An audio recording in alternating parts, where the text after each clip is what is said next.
fin. So in samba toninda kuteba obazo tonga bozo sala musala mpunda. Voilà. Tant na yokaki maman tchalamana kufaki et sala ki biso passe. Tant bato belé déjà baza prêt. Ba yoke loko nini oyo mwana mbalo alinga bimisa lisusu parce que mukileza mukila makambo. Point de Dieu. Et on se manque pas de Dieu. Ce que l'on aura semé, il le moissonnera. Vous avez basé sur maman Chalamwana. Na makamuna sala. Na makamuna sala. Vous avez la question. Ok, voilà. Diction. Esprit à séduction, ça veut dire quoi? Maman yazo quitté ya kosepisa bato. Maman yazo quitté ya koyembela mokili. Maman yazo quitté ya kopesa bato esengeli kopesa. Atambola qu'un esprit à séduction, il y a une iniquité, une sorte d'habillement mauvais sur ma maman balataki. Tous les pratiques mauvaises sur ma maman basalaki et il y a confiance monde batuba. Et il y a confiance monde batuba landela ki bango. Ba maman balandela ki bango parce que nous tous sommes na ba rebo ya lelo, bango bazaki ba rebo alobi. Ba belle si génération. Voilà bana. Maman Tchalamwana. Satan. Il y a un moment de Satan pesa ki bango nyos. Le compte, le mal anéké. Pendant que maman banda koyemba elle avait fait un impact avec le diable. Pourquoi? De ne pas concevoir au monde. Pour un succès naïe, pour une ampleur naïe, pour ça l'icolo. Alors, l'esprit de séduction, pendant que Moutaza na yango, peut être influence et Seigneur ça impact na diable. Hein? Maman a beau la chef politique moko moko ya ngola ya mboka ya Rwanda. So mon appelle le lope ba guerre yo eza parce que ba ko ba sinaka na Kabila le père. Maman na yibaka valise wana ayaga nango parce que abimaka na yi. Abimaka na chef a séduaka yi. A séduaka yi ba ki valise. Ayibi valise wana. Ali ba ko eza le système mon na ti lelo. Ba Rwanda za kana kanda ya Congo wa suite ba mamu.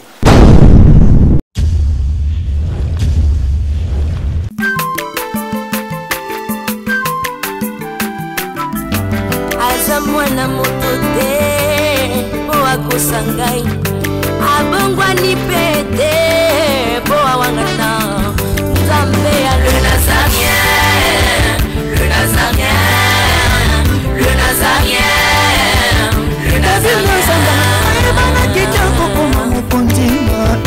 Atako babakola ki mafuta na musakolima lelo ya yobolingo bateli le Nazareth lipamboli oyo mona na katempeni mama kandelobi kolake mapapu masope mafuta tokokesika na longo na Nzambe oyo babenga na makomi Ifada. Thank you Fada, chers amis fidèles, l'union sont toujours Bozoka Libako et qu'on a vu sur la 4 chaîne Abino, il y a les Nazareth TV, la 4e sur Abino, table sainte, où ils ont présenté par votre humble serviteur Daddy Mukwaya. Je dis un grand merci à l'équipe Mobimba, il y a les Nazareth, je dis un grand merci à la servante de Mama Tiffany Mokoa pour la confiance au Pesca. Je dis un grand merci à Babone Nyonso, l'union sont toujours Bozoka Libako, il y a la 4 il y a les Nazareth TV. Lilo, table sainte, nous avons Mokoya invité avec les frères Stallone, c'est avec lui nous allons nous entretenir tout au long de cette émission. Restez branchés, restez connectés dans votre chaîne Les Nazariens TV. Avant la bonne présentation, l'homme de Dieu, les frères Salon, on a la régie. À tiens vraiment quand tu dis défi à Bananzam, c'est la Bananzam le Kumu, le Sakumu Kunzi. Il y a la servante de Dieu, Maman Tiffany Mokwa. Et puis on se retrouve après cette chanson. Nakomi na retard nakuti bilembo na yo baye bisinga olekaki awa opesa kinga change na merita kite na bosani yango na sokeli bisengo na ngaya kala koleka kutu ya liboso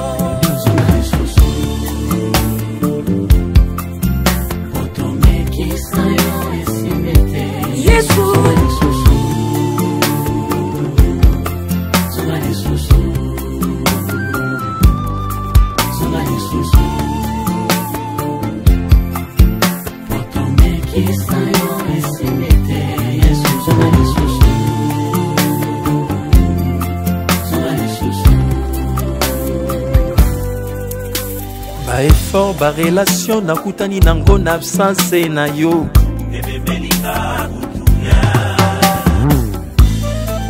La Bible dit, je vous laisse la paix, je vous donne ma paix. Je m'adresse à mon pays.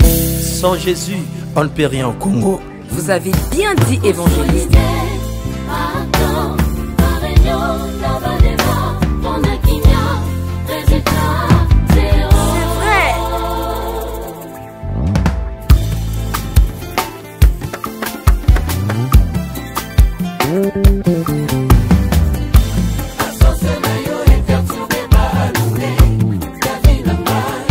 Kozanga yo passé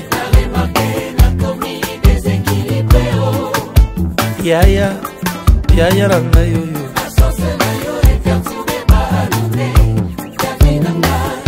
Kozanga yo passé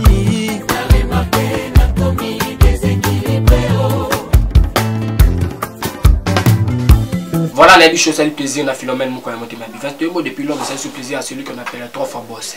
Jack Pro depuis France de la Bicha, vraiment le sang comme on dit.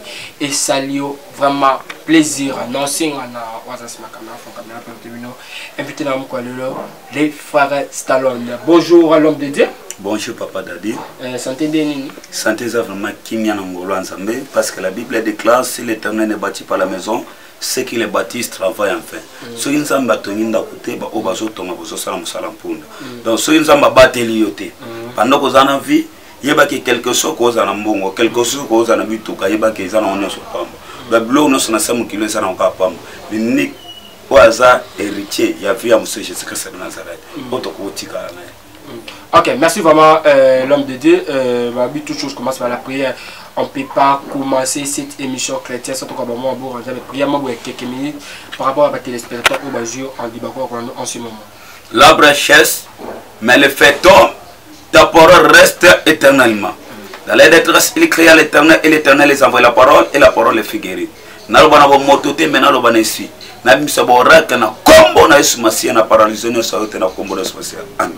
Amen. Merci vraiment l'homme de Dieu. L'homme de Dieu. Tout côté à moi, Makam Oyo, juste passé par rapport à il y avait Arthur qui aussi s'est passé. Lelo, tout le monde est musicien, moi quand il y a mon la bichot.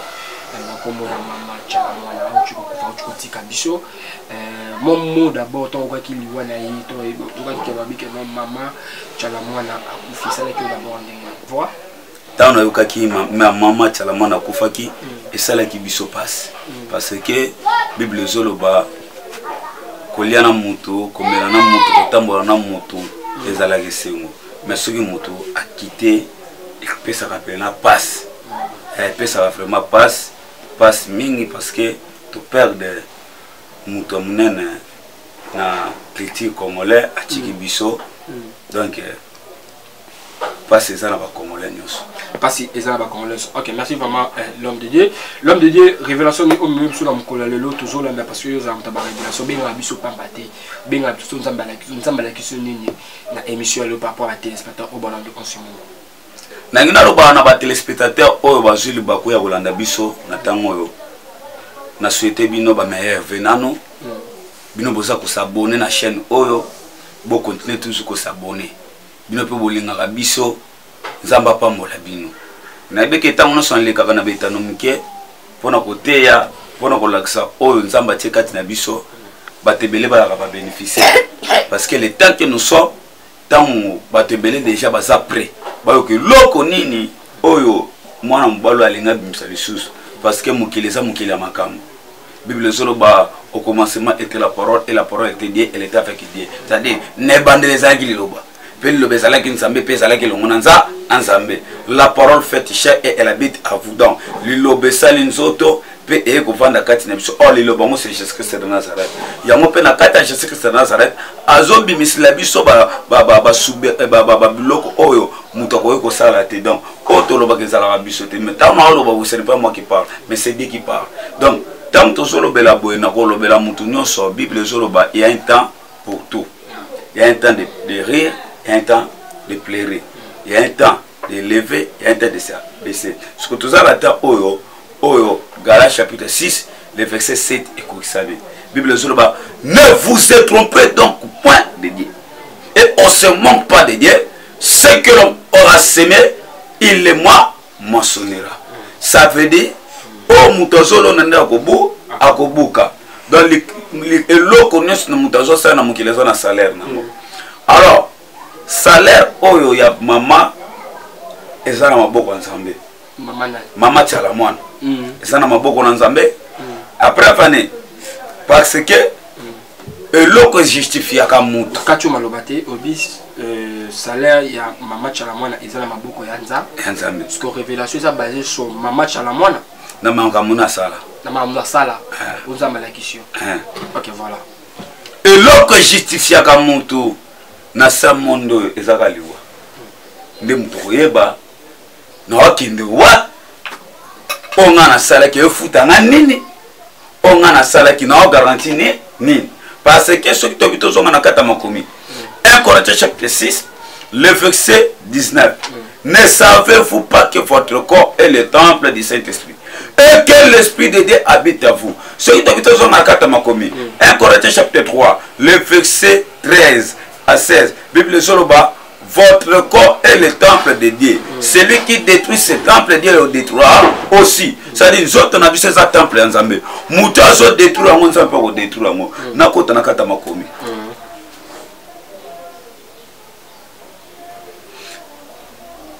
2 Thessaloniciens chapitre 2, le verset 10. Et avec toutes les séductions de l'iniquité pour ceux qui périssent, parce qu'ils n'ont pas reçu l'amour de la vérité pour être sauvés. Babi, et l'homme n'a pas sa séduction. Esprit sa séduction, il y a iniquité. Or, balobele biso deux espèces. Il y a liboso, séduction, et iniquité. Iniquité est un esprit à séduction. Esprit à séduction, ça veut dire quoi? Maman yazo quitté ya kosepisa bato. Maman yazo quitté ya koyembela mokili. Maman yazo quitté ya kopesa bato esengeli kopesa. Atambola qu'un esprit à séduction, il y a iniquité. L'iniquité. Or l'iniquité, c'est une péché où l'homme commise lui-même, il savent que Nazan Anzela Yamabe. Mama tchala mwana yembelaki nzambete ayembelaki mokili. Yango le préravane. L'esprit de la séduction ezalaki katina ye. Tous les sortes d'habillement mauvais sur ba maman balataki. Tous les pratiques mauvaises sur ba maman basalaki et qui confiance monde batuba. Et confiance monde batuba landela ki bango. Ba maman balandela ki bango parce que nous tous sommes na ba rebo ya lelo, bango bazaki ba rebo lobi. Ba ki na mode d'ordre. Ba sale sengeli basala. Basale sengeli asala. Ba belle génération. Voilà bana. Mama tchala moi. Ba rebo ya tango wa. Ba belle génération. Et l'autre bande ko tango sabango, tango so sala sala qui déjà animé dans l'esprit à séduction. L'esprit à séduction, il y a iniquité, il y a péché. Il y a banzembo na bango. Banzembo banda ko yemba, derrière nzembo ana eza na esprit banda ko animé bango. Yango mona bakangaki.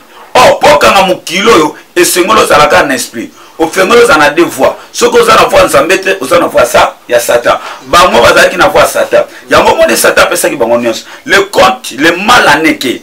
Pendant que maman banda ko yemba, elle avait fait un impact avec le diable. Pourquoi? De ne pas concevoir au monde. Yango mona tiye maman kofi, atini mwana te. Oh. Obi mama tchala mwana asaki impact na diable. Yango moniti abanda obota te yango bitongo mama akufi atiki mwana te sko wana sko nunge sabisoni nzambe. Pona succès na ye. Pona ampleur na ye. Poza la likolo. Alors, l'esprit de séduction pendant que mutazana yango peut-être influence et Seigneur ça l'impact na diable. Tant que ça l'impact na diable. Diable kolobano soit lisokufa musape kufa soit mabota ezalate. Yab c'est privé qui mabota. Abota quitté. Yango mona zaki même si autorité ya ko séduire même si les autorités ya mboka. Voilà mère maman azaki bon. Maman c'est la moi. tokota kata makomi.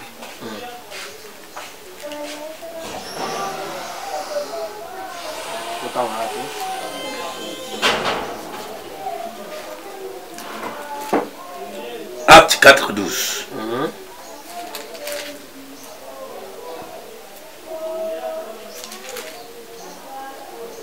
Il n'y a de salut à aucun autre, car il n'y a sous le ciel aucun autre nom qui a été donné parmi les hommes par lesquels nous devions être sauvés. Tous ceux qui n'ont pas été sauvés.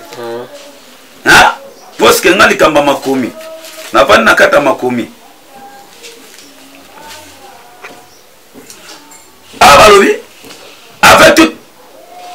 Avec toutes les séductions de l'iniquité pour ceux qui périssent parce qu'ils n'ont pas reçu l'amour de la vérité pour être sauvés.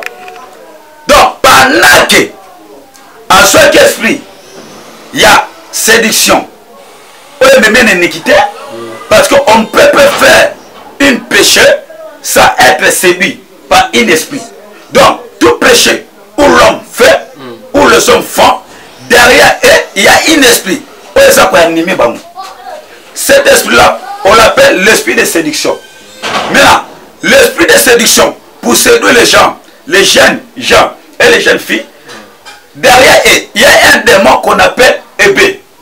Démon de la jeunesse.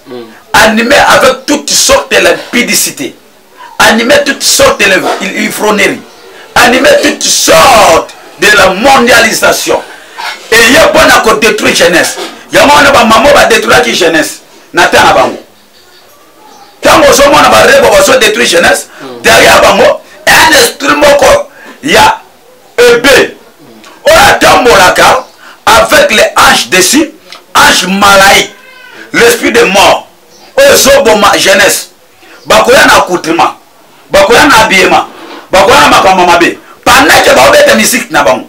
Musique na tango zo beta, eza ko kama monde. Batino so sous contrôleur na ange malaïque, na démon de la jeunesse. Eh bien, pourquoi? Babi ah, toi la kata makomi.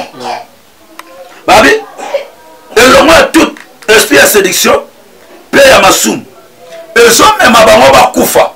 Pourquoi Koufa? Parce que dans leur vie, il n'y a point l'esprit de vérité. Quand on parle l'esprit de vérité, nous voyons l'image de Jésus-Christ. Il y a séduction. Tous les musiciens chrétiens, pardon, tous les musiciens profonds et les musiciens chrétiens qui partent chercher leur succès au diable, ils travaillent avec l'esprit de séduction. Yango somona banzembo na bango tango ebimi fe kanga ba mama bakangaki ase privaki mabota ba mero babotite abotite tiakufi.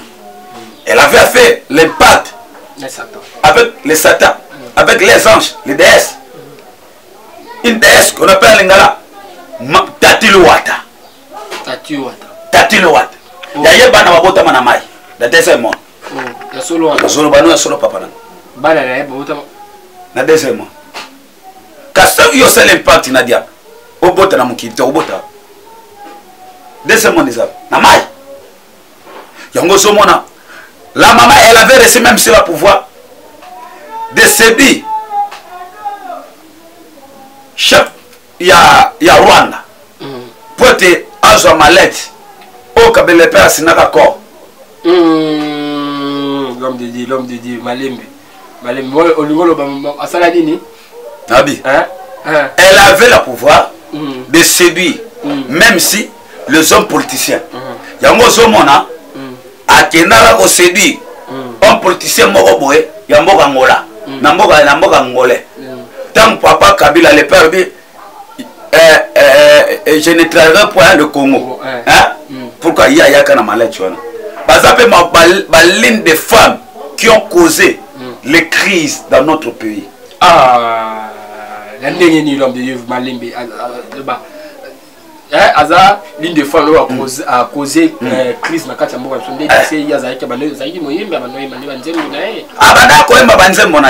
Mais elle avait le pouvoir de séduire les gens à propos de cet impact qu'elle a fait avec les diables. Quel impact? Hein? tozotanga makomi. Quel impact que un match à la mona a signé la diable. Tout ça, on a quatre makomi. Pour ceux qui périssent. Makomi, wapi. Vous avez livre ni. Ah, tout ça, on a quatre. Nande. Totanga. Philippiens, chapitre Nabiso. 3. Philippiens chapitre 3. So na lo na munoko eza ba jeune hein ngai na tisa la bible té ngai tisa la téléphone té. Moi j'utilise la parole de vie. Timothée Philippiens chapitre 2 et chapitre 3 le verset 20. Apôtre Paul dit ceci: je cours pour un but de remporter un prix, hein, dans le Parlement céleste. Tant que ce tozo qui m'a tenu qu'on s'est sacrifié, alors tu n'as pas fumé le terre, alors tu 4-12 n'as pas simité. N'a pas tant sabino. Bango ba kimaki. Pour la cause va remporter, va soit pris à Parlement céleste. Bango ya likolote. Mais bango ba soit qui prie assez. Ba maman yo ba kana ki mo. Hein? Maman a boto la chef politique moko ba moko ro ya ngola ya moko ya Rwanda. So mon appelle le lope ba guerre yo eza parce que ba ko ba sinaka na Kabila le père. Maman na yibaka valise wana ayaga nango parce que abimaka na ye. Abimaka na chef a sedura gaye a sedura gaye yibaki valise. Ayibi valise wana ali ba ko eza le suite ngo mona ti lelo ba Rwanda za kana kanda ya Congo ba suite ba mamo. Ba mamo ti ala mano atanyo. Baza ba porter malheur.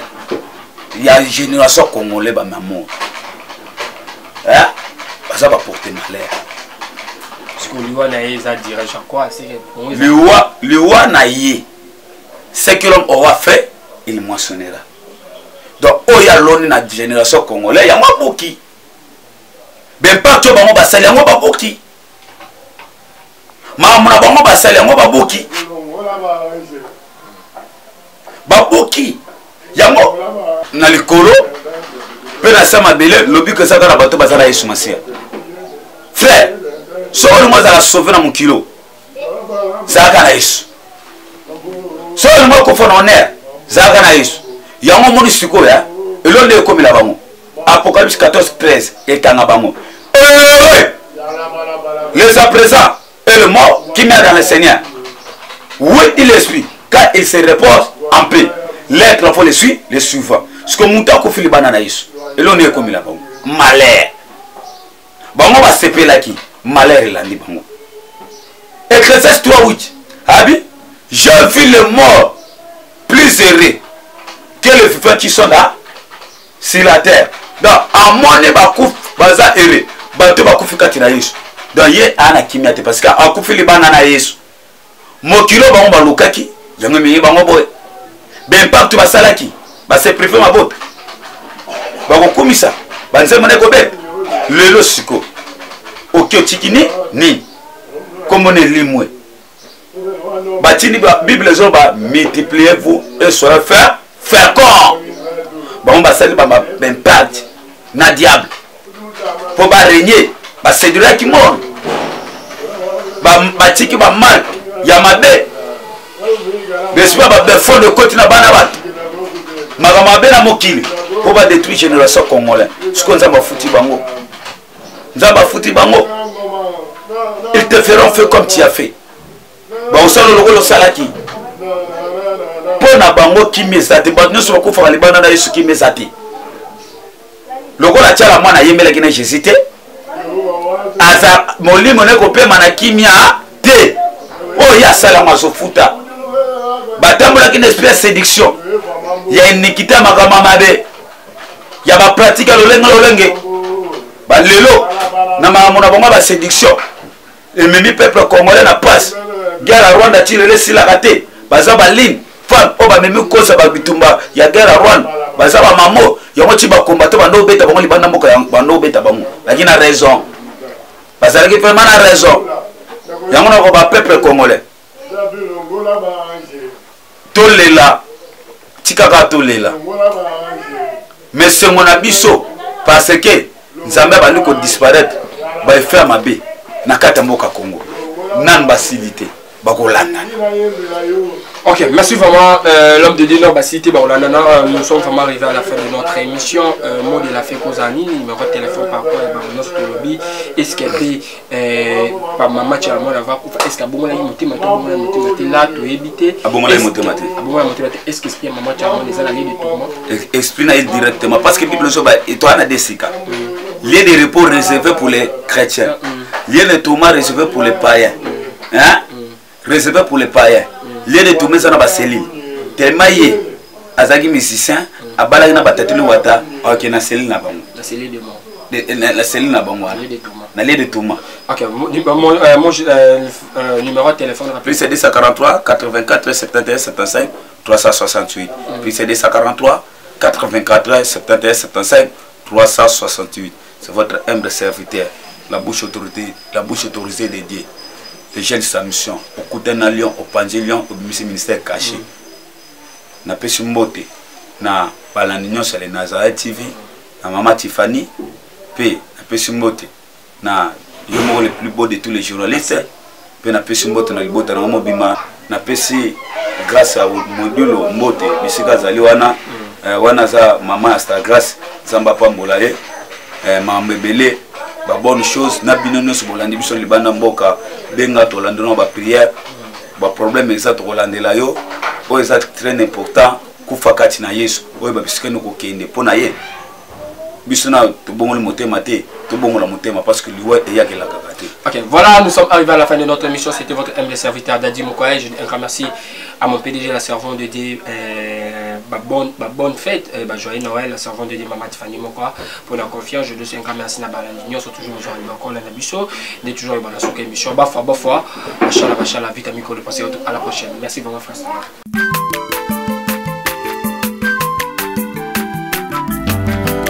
Mwana moto te po akosangai abongwani pete po awangata Nzambe ya le Nazarien, le Nazarien, le Nazarien, le Nazarien. Bana kitoko koma mokondima atako babakolaki mafuta na mosakolima lelo ya yo bolingo ebateli le Nazareth lipamboli oyo monana katempeni mama kantelobi koleke mapapu masopi mafuta tokokisika na olongo na Nzambe oyo babenga na makomi